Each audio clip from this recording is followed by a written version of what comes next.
paz do Senhor, igreja. Amém. A paz do Senhor, povo de Deus. Amém. É nítido a presença dele no nosso meio. É nítido aquilo que ele está operando neste lugar. Mas ele ainda tem mais a nos entregar. Ele tem mais a falar. Que você, ao término, você possa dizer, já? Acabou? Porque é tão bom quando fica com gostinho de quero mais, não é verdade? Nós vamos fazer a leitura bíblica. Nós vamos estar abrindo no livro de Jonas. Jonas está entre Obadias e Miqueias. Jonas, capítulo 1, nós vamos ler apenas o versículo 8. Jonas, capítulo 1, no versículo 8. Amém? Diz assim: Então lhe disseram, declara-nos tu agora, por que razão nos sobreveio este mal? Que ocupação é a tua? E de onde vens? Qual é a tua terra? E de que povo és tu? Que ocupação é a tua? De onde vens? Qual é a tua terra? E de que povo és tu? Mais uma vez, ó Deus, nós nos apresentamos a Ti em oração. Diante deste versículo, ó Pai amado, que o Senhor possa, de uma forma especial, continuar, ó Pai amado, encontrando liberdade de continuar falando e operando, ó Pai amado, neste lugar, no meio de nós. Toma, Senhor Jesus, as nossas vidas, os nossos corações. Eu apresento a minha vida diante de Ti, ó Pai. Que nenhuma palavra venha sair dos meus lábios movida pela emoção, movida de acordo com a minha vontade, mas de acordo com a Tua vontade, ó Pai. E que haja o convencimento que só o Teu Espírito Santo pode. Eu já Te agradeço, Pai, em nome de Jesus. Amém, amém. Podeis assentar, se você puder permanecer com a sua Bíblia aberta.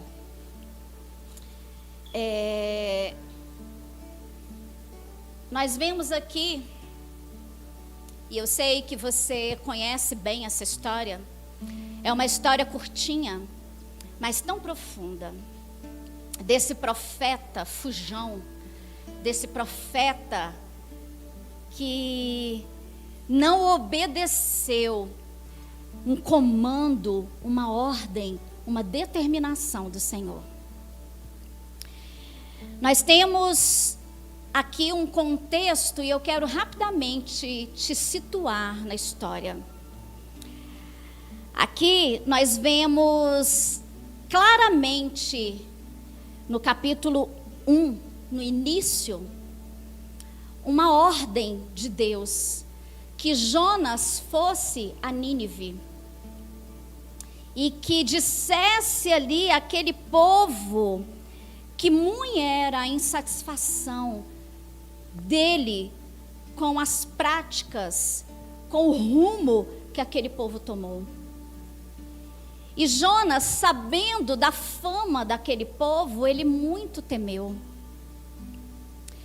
E ele estava ali em Tarsis, no 3. E Jonas levantou para fugir diante da face do Senhor para Tarsis.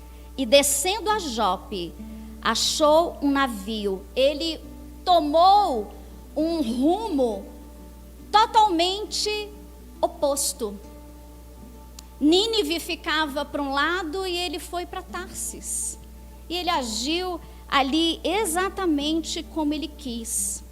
E a fuga dele, nós sabemos que ele comprou um bilhete de uma passagem de navio e ele entrou nesse navio. Ele se levantou ali Deus, na ordem de Deus, ele diz a Jonas: levanta-te e vai a Nínive. Mas ele se levantou e tomou um rumo contrário. E aí a gente abre um parêntese aqui. O que passou na cabeça de Jonas para violar um princípio que é a obediência? Porque quando nós violamos um princípio, nós sabemos que existem consequências. E ele entrou nesse navio e se infiltrou ali no meio daqueles passageiros. E sobreveio ali uma grande tempestade. Por conta desse ato de desobediência de Jonas. Aquela tempestade, ela foi tão clara que era a fúria de Deus que aqueles marinheiros ali, eles temeram. Fala aqui que os marinheiros temeram e clamavam cada um a seus deuses e começaram a lançar as suas malas, as suas fazendas, os seus pertences ao mar, com medo daquele navio naufragar. E aí aqui a gente abre um outro parêntese, você está entendendo? Às vezes a gente pensa, Senhor, será que eu estou conseguindo transmitir na mesma intensidade na qual o Senhor ministrou? Mas o nosso papel é transmitir, porque quem vai levar o entendimento e o convencimento é o Espírito Santo. E aqui fala que os marinheiros temeram e começaram a se desfazer ali das suas bagagens com medo daquele navio naufragar. E a gente sabe que muitas vezes quando nós estamos sofrendo as consequências dos nossos erros, das nossas falhas, dos nossos pecados, porque desobedecer é pecado. Outros também sofrem as consequências dos nossos atos. Um navio inteiro estava sofrendo por conta da desobediência de um. E eles temeram, e aí prossegue aqui na história, no versículo 7, que diziam cada um ao seu companheiro: vinde, lancemos sorte, que saibamos por causa nos veio este mal. E ali eles lançaram sorte, no versículo 7, acompanhe. E eles, a sorte foi lançada e caiu sobre Jonas. E ele não teve ali escapatório, e ele teve que relatar o seu feito. E no versículo 8 é onde nós lemos, por isso eu andei um pouquinho para trás, para que você pudesse entender.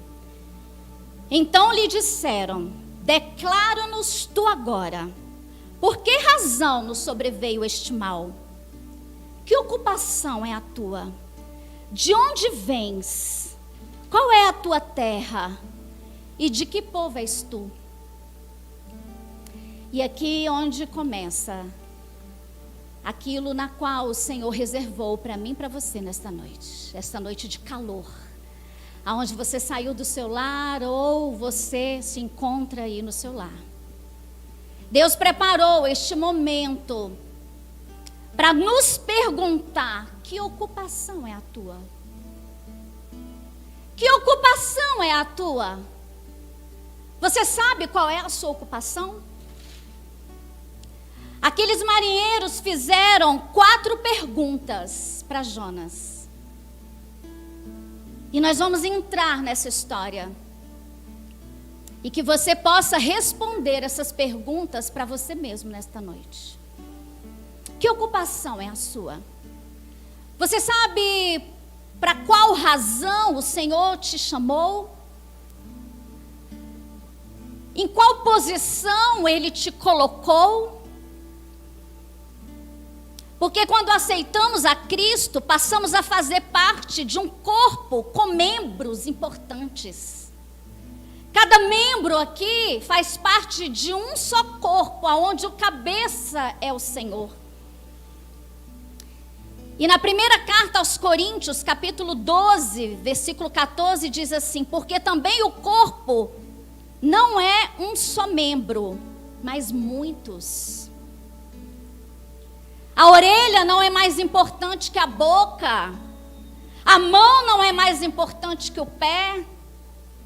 O mais fraco, vamos colocar a unha, um dedinho, ele é importante. Se você continuar lendo, lá em 1 Coríntios 12, 14, você vai ver da utilidade, da importância de cada membro, quando Paulo faz essa analogia, comparando com o corpo, onde temos membros, olho, mão, tudo é importante. E no corpo de Cristo, todos os membros são importantes. Qual a sua função no corpo de Cristo? Para que você veio? Qual a sua ocupação? É tão sério, e hoje, no dia de Santa Ceia do Senhor, aonde nós estamos participando deste memorial, há quanto tempo você serve a Cristo? E o que você tem feito? Porque aqueles marinheiros estavam perguntando a Jonas: qual é a tua ocupação? Porque está tudo isso acontecendo por sua causa. Quem é você? A nossa identidade é algo muito sério. Nós temos que ter a convicção, a certeza de quem somos diante de Deus. Porque a partir do momento que nós sabemos quem somos, fica mais fácil responder as outras perguntas. Qual é a minha ocupação? Ah, pastor, eu sou tão pequenininho, pequenininha. Eu não tenho valor nenhum. Eu ouvi isso esses dias. Falei, está repreendido em nome de Jesus.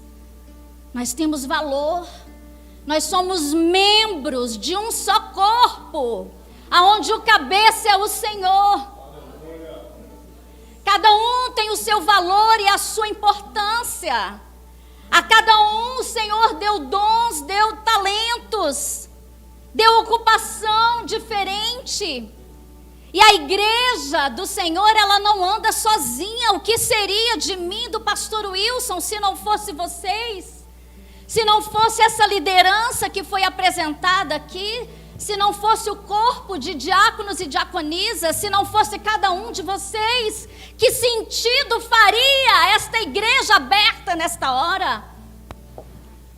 Nós temos valor, nós temos a nossa importância, mas é necessário nós sabermos o nosso lugar.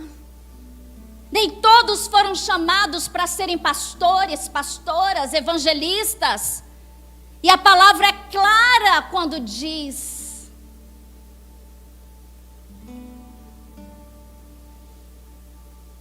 às vezes você pode pensar que você não tem ocupação nenhuma porque você não foi consagrado a nada, a nenhum ministério desse.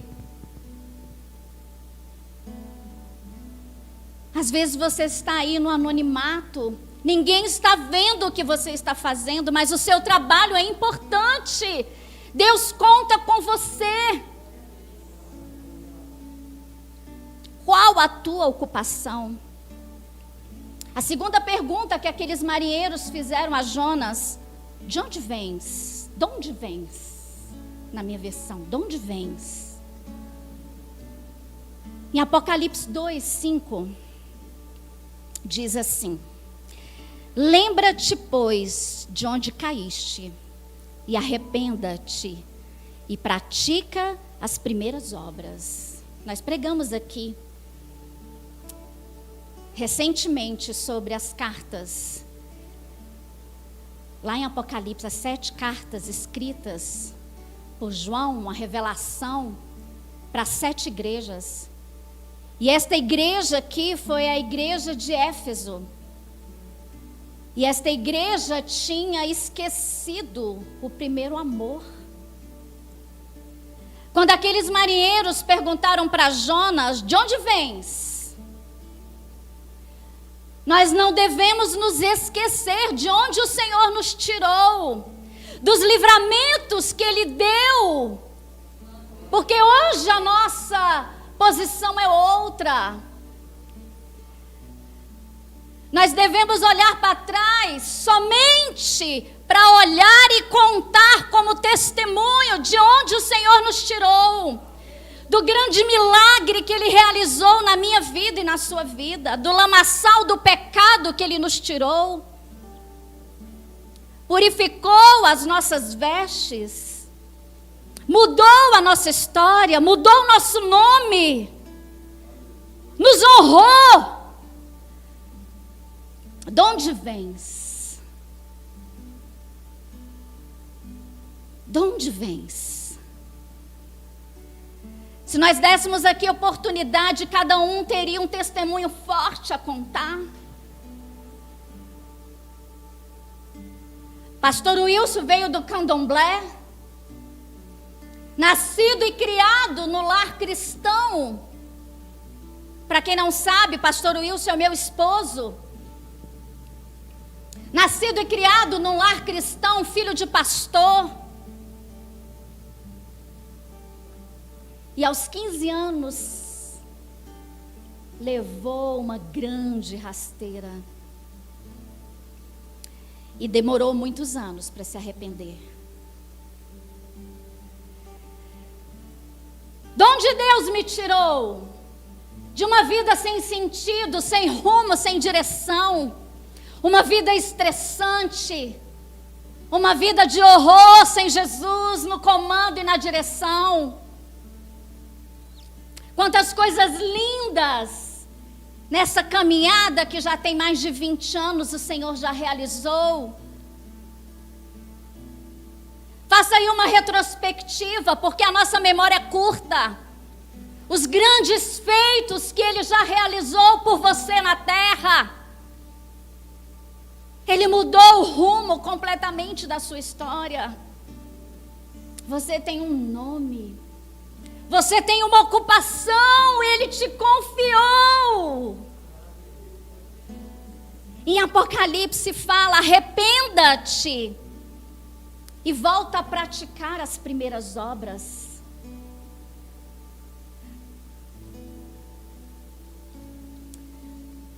O amor esfriou. E como Deus tem falado sobre isso nesses últimos dias. Qual a tua ocupação? De onde vens? A terceira e penúltima pergunta: qual é a tua terra? Qual é a tua terra? Você sabe? Nós somos peregrinos aqui. Nós moramos aqui, mas nós não pertencemos a este mundo. Abra aí a sua Bíblia em Apocalipse 21.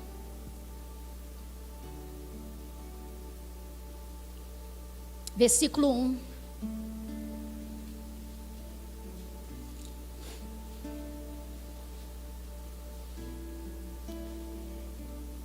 E vi um novo céu e uma nova terra. Porque já o primeiro céu e a primeira terra passaram, e o mar já não existe. E eu, João, vi a santa cidade, a nova Jerusalém, que Deus descia do céu, adereçada como uma esposa ataviada para o seu marido. E ouvi uma grande voz do céu que dizia: eis aqui o tabernáculo de Deus com os homens, pois com eles habitará, e eles serão o seu povo, e o mesmo Deus estará com eles, e será o seu Deus. E Deus limpará dos seus olhos toda lágrima, e não haverá mais morte, nem pranto, nem clamor, nem dor, porque já as primeiras coisas são passadas. E o que estava sentado sobre o trono disse: eis que faço nova todas as coisas. E disse-me: escreve, porque essas palavras são verdadeiras e fiéis. E disse-me mais: está cumprido.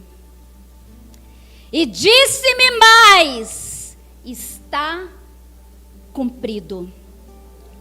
Eu sou o Alfa e o Ômega, o princípio e o fim. A quem quer que estiver sede de graça, lhe darei da fonte da água da vida. Quem vencer, ao que vencer, herdará todas as coisas, e eu serei seu Deus, e ele será meu filho. Qual é a tua terra? O Senhor está te perguntando nesta noite: qual é a tua terra? É aqui? Aonde nós corremos, nos cansamos, aonde há pranto, a dor, a morte, aonde a gente constrói, a traça destrói, o ferrugem corrói. Nós estamos vivendo, amada igreja, um tempo lindo de despertamento da igreja do Senhor na terra. E quem tem ouvidos, ouça o que o Espírito diz à igreja. A última pergunta que aqueles marinheiros fizeram a Jonas: e de que povo és tu? De que povo és tu? 1 Pedro 2,9. Mas vós sois a geração eleita, o sacerdócio real, a nação santa, povo adquirido, para que anunciais as virtudes daquele que vos chamou das trevas para a sua maravilhosa luz. O 10 ainda diz assim: vós que em outro tempo não éreis povo, mas agora sois povo de Deus, que não tinha alcançado misericórdia, mas agora alcançaste misericórdia. Qual é a tua terra? De onde vens? Qual a sua ocupação? E de que povo és tu? É um povo louco, louco por Jesus. É um povo que diante a crise glorifica e exalta o nome daquele que vive e reina para todo sempre. É um povo de geração eleita. É um povo que o Senhor escolheu. E que Ele enviou nada mais, nada menos do que o único filho dele para morrer por mim e por você. Você tem valor. Você tem importância para este corpo. Você, como membro deste corpo, você é importante. Qual a sua ocupação? Você sabe quem você é? Você sabe de onde você veio? Para onde você vai? Isso faz parte da identidade cristã. Porque se você está vivendo neste mundo, só deixando a vida te levar, você não está desfrutando do melhor desta terra. Acorda, igreja do Senhor. Quando Jonas entrou naquele navio e ele decidiu ali desobedecer, ele desceu. Ele desceu para o porão. E quando nós decidimos descer, nós descemos. Quando nós decidimos desobedecer, nós descemos. Nós saímos da posição que o Senhor nos colocou e nós descemos. Jonas desceu. Ele foi jogado ali naquele mar. E quando ele foi jogado, a tempestade cessou. A palavra afirma que aqueles marinheiros deram graças a Deus, renderam graças, adoração, fizeram sacrifícios de louvor e adoração a Deus. Porque eles viram tamanho rebuliço e viram a ação de Deus naquele negócio. Jonas foi engolido por um grande peixe. E ali, voltando para a nossa história, ele ficou no banco do pensamento, pensando e refletindo sobre o que ele havia feito.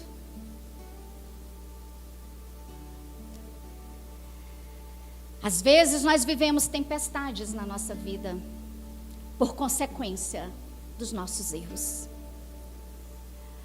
Por não atender às ordenanças do Senhor.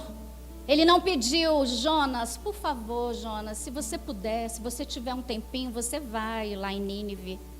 Ele ordenou que Jonas fosse. E ele foi a Tarsis e fez exatamente como ele quis. Ainda diz que no porão, enquanto a tempestade sacudia aquele navio e aterrorizava aqueles marinheiros, ele dormia um sono profundo. Mas ele tinha uma ocupação, pastora. Ele era um profeta.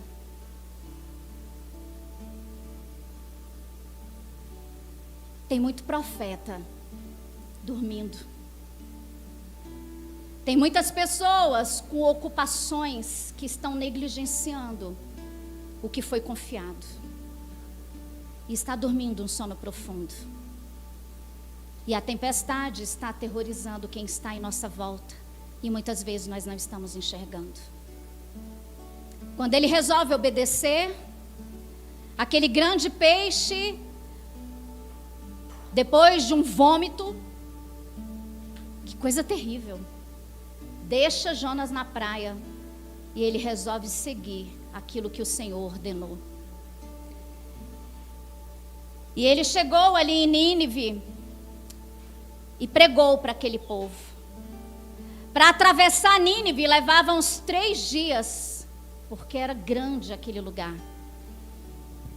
E ele levou ali a ordenança do Senhor.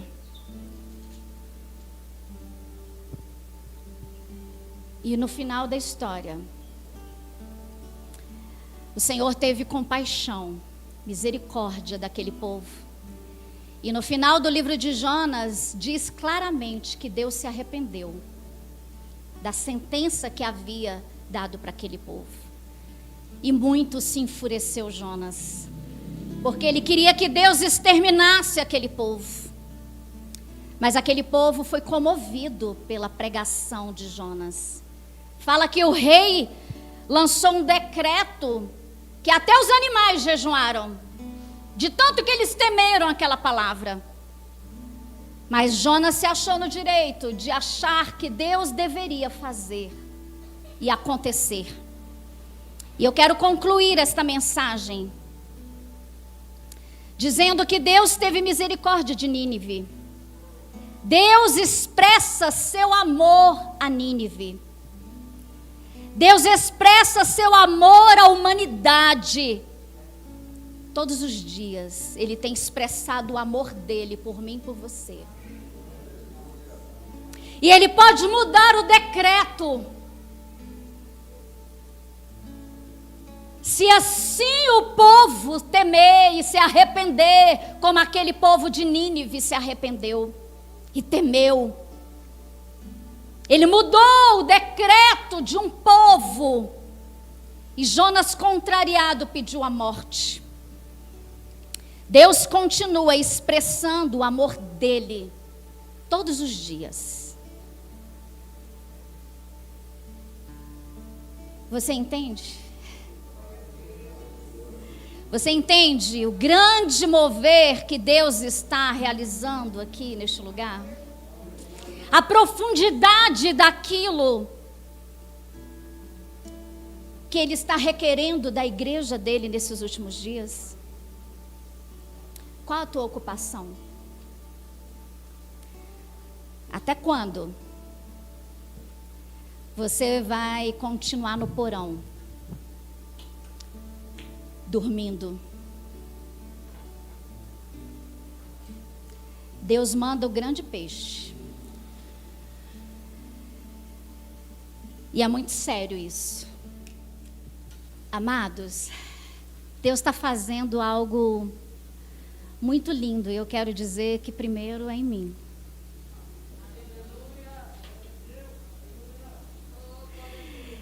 Deus está realizando coisas que quem está mais assim pertinho de mim, convivendo comigo, mais de perto, diretamente, eu tenho podido compartilhar.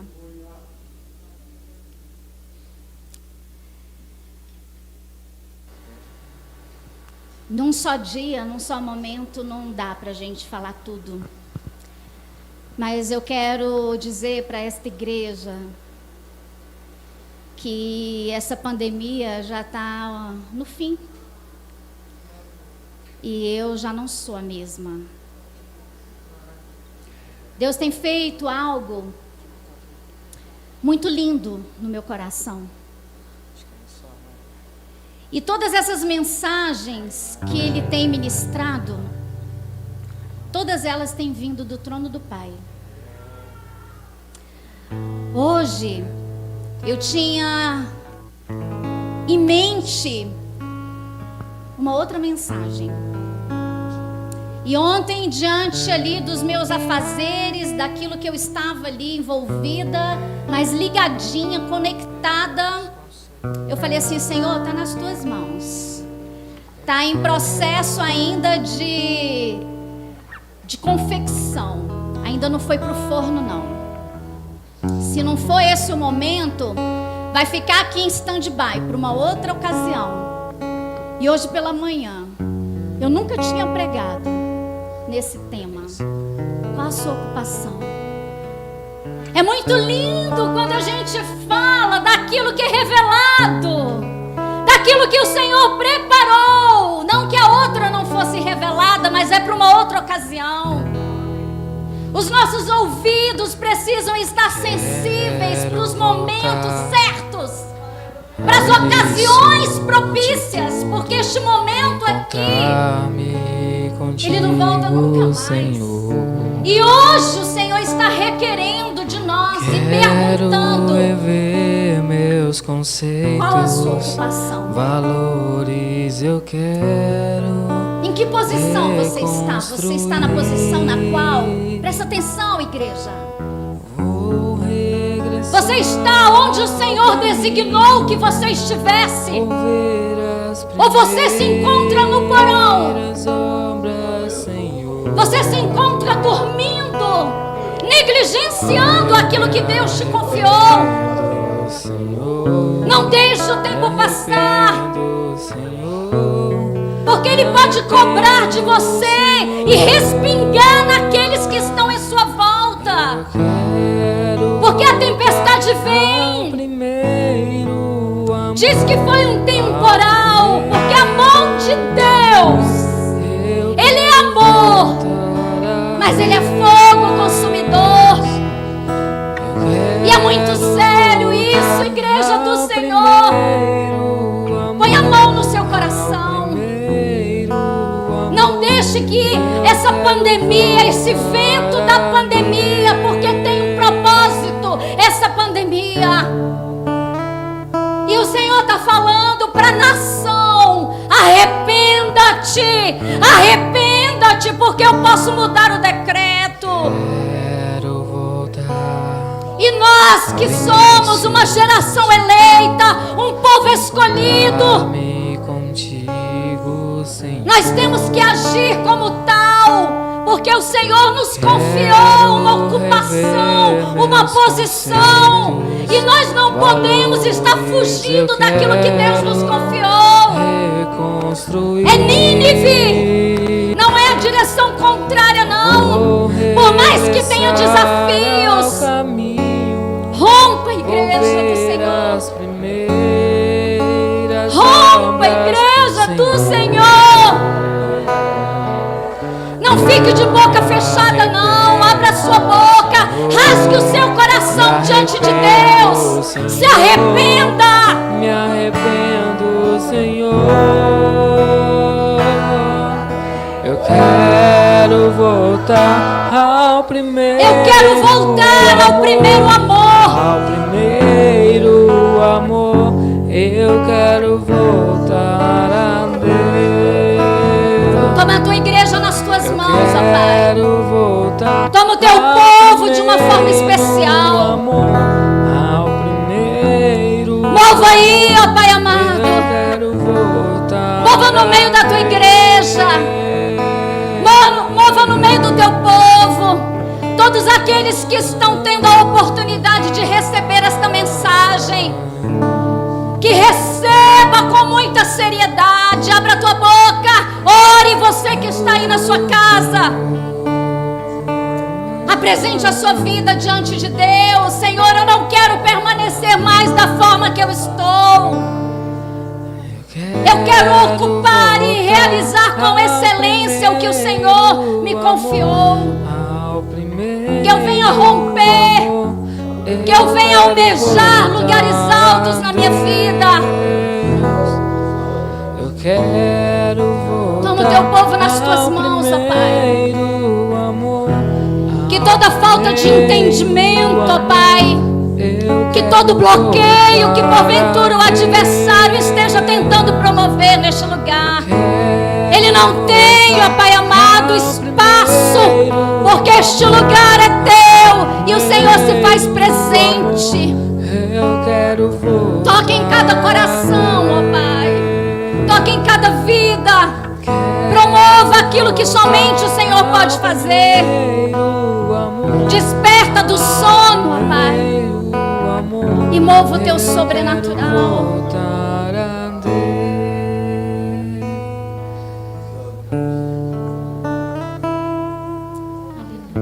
Você pode aplaudir ao Senhor.